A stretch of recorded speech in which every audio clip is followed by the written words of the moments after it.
Neste Saúde em Foco, em destaque a poluição. Os riscos de viver num ambiente poluído. Especialistas dizem que a poluição é uma crise global de saúde. E será que vivemos num ambiente saudável?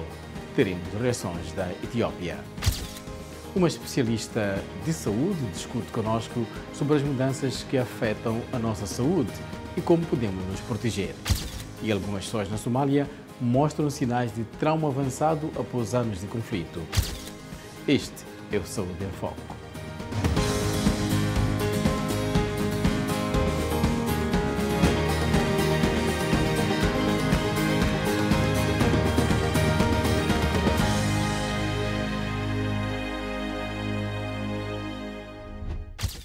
Olá, bem-vindo ao Saúde em Foco, comigo, Amâncio Miguel.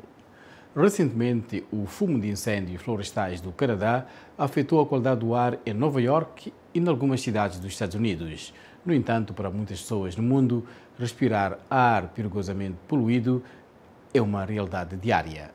Segundo dados da Organização Mundial da Saúde, quase todo o mundo respira ar que excede os limites de qualidade que contém alto nível de poluentes.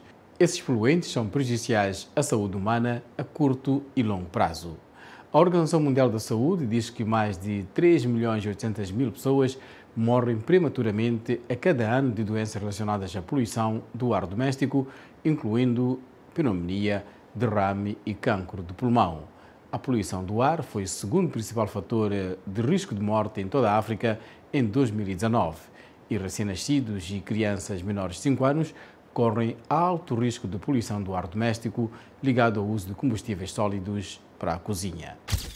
Lenha, sacos de polietileno e um palito de fósforo. É assim que Hadiza Salisu acende fogo para cozinhar as refeições de sua família todos os dias. Ela faz isso há anos. E como a maioria das mulheres na Nigéria, Salisu já ouviu falar de combustíveis mais limpos para cozinhar. Mas ela diz que sua família é muito pobre para considerar uma alternativa, apesar de sofrer de problemas respiratórios persistentes. Os meus filhos estão a sofrer muito com isso. Às vezes não durmo à noite porque tenho medo que eles morram. Estão sempre a ofegar durante o sono porque não respiram bem e às vezes, quando toco perto dos seus pulmões, eles choram porque é muito doloroso. Cerca de 70% das famílias na Nigéria queimam carvão ou combustível sólido de biomassa, como a lenha, para cozinhar, de acordo com o Departamento de Estatísticas do país. A Organização Mundial da Saúde diz que a fumaça da cozinha é uma das principais causas de morte na Nigéria, depois da malária e do HIV-Sida, e que cerca de 95 mil nigerianos morrem anualmente como resultado disso. O Unicef diz que as crianças são gravemente afetadas. Eduardo Celades é o chefe de saúde da Nigéria para o fundo.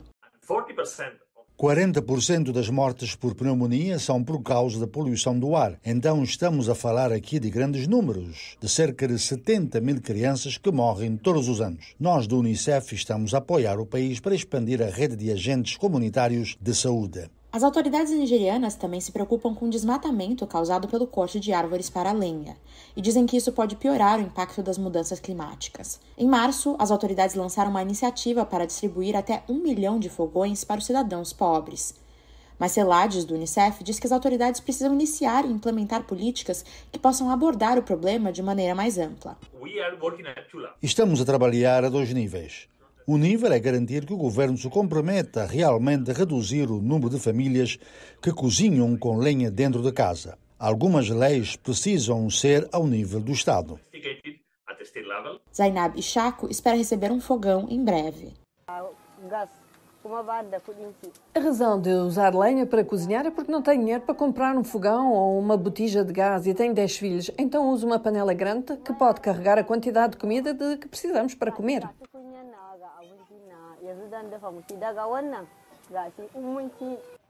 A menos que o governo faça mudanças drásticas no estilo de vida das pessoas como Chaco, milhões de outras na Nigéria continuarão a queimar lenha ou materiais ainda mais perigosos em suas casas e continuarão a colocar seus filhos em risco.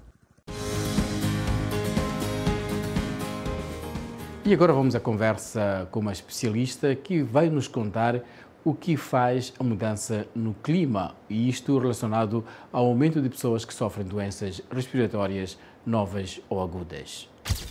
Saúde e clima estão mais conectados do que muito de nós pode imaginar. Com o aumento da temperatura global, é esperado que ocorram mais queimadas, o que aumenta a poluição de uma forma geral.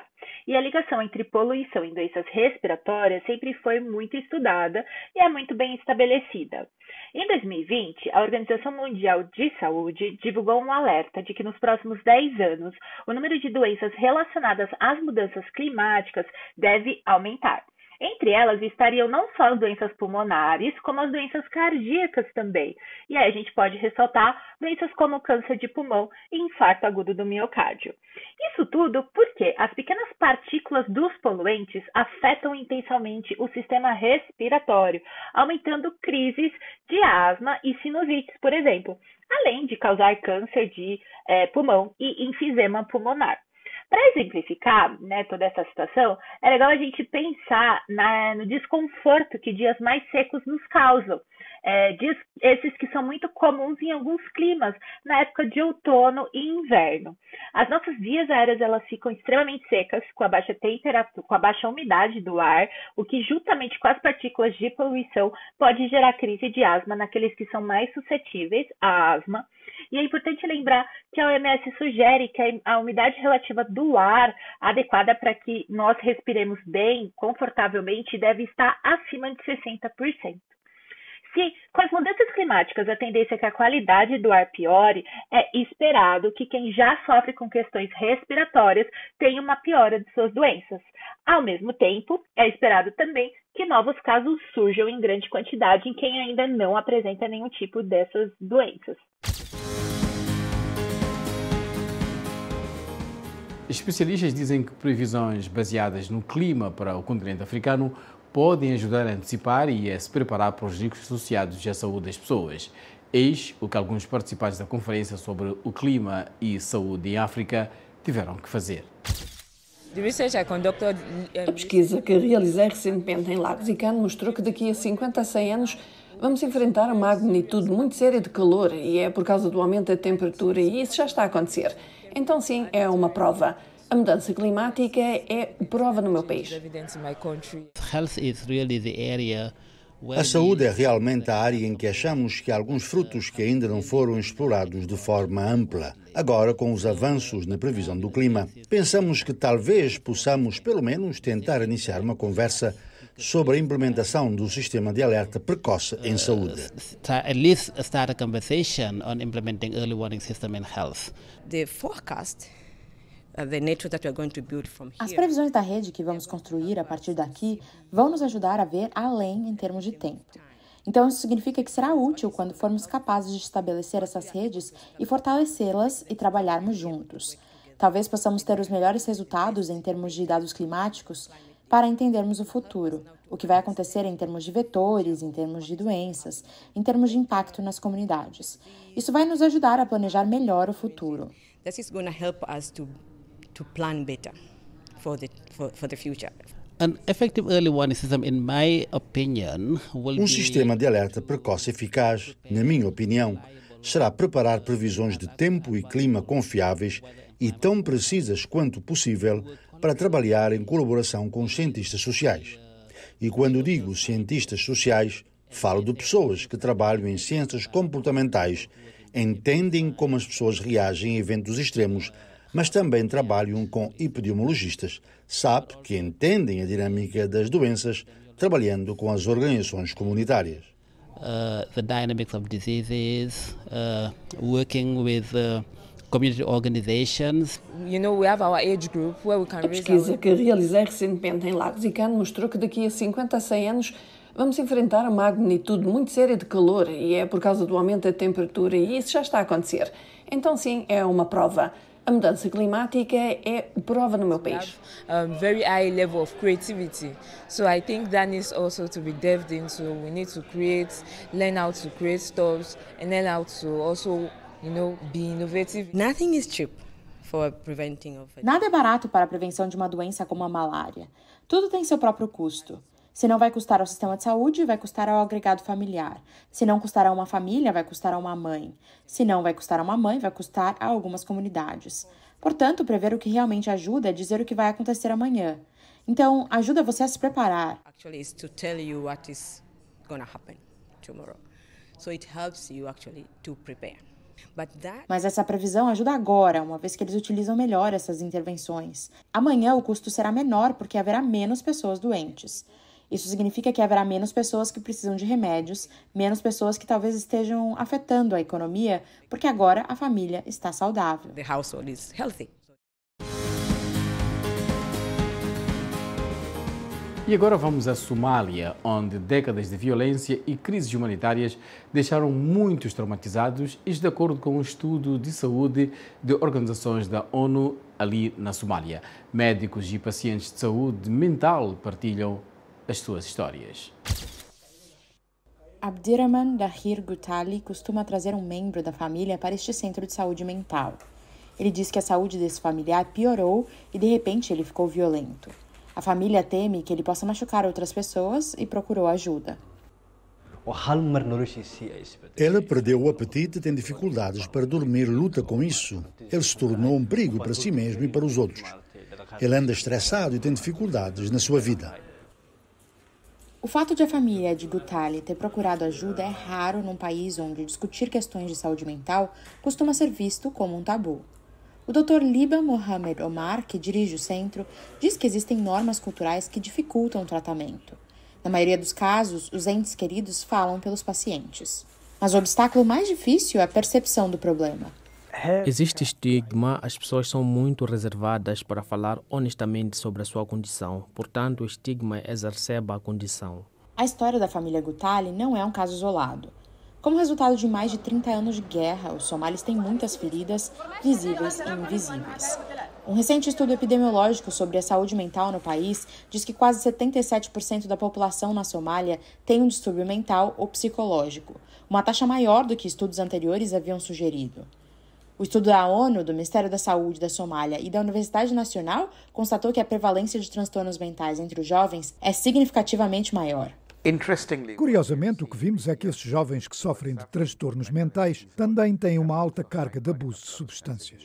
E foi cientificamente comprovado que eles estão correlacionados. Malik pediu à comunidade que procure ajuda e trate os que sofrem com compaixão.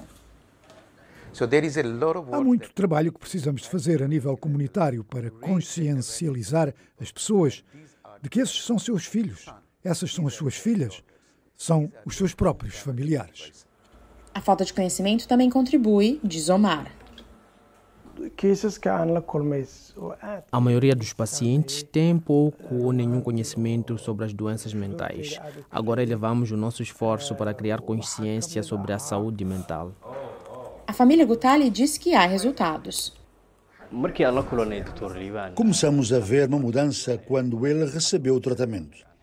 Ele dormiu depois de muito tempo e ficou calmo. Isto permitiu que os seus cuidadores fizessem algumas pausas e agora ele está a caminho da recuperação.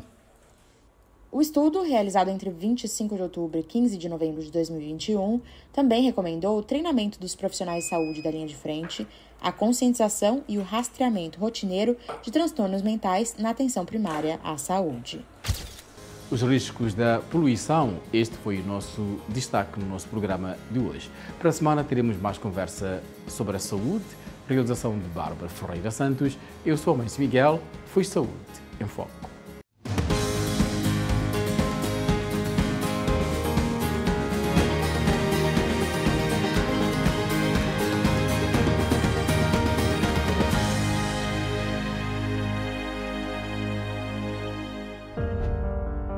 Em momentos de mudança, quando o mundo parece incerto e o que ouvimos não reflete o que vemos, procuramos a verdade.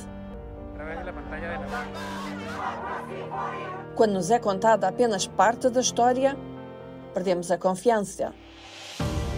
Em momentos de crise, os nossos sonhos, esperanças e desejos de amanhã melhor dependem de uma imprensa livre. A Voz da América traz-lhe as histórias que as pessoas se arriscam a ver. Ligamos o mundo e unimos-lo com a verdade. A Voz da América mostra-lhe o quadro completo.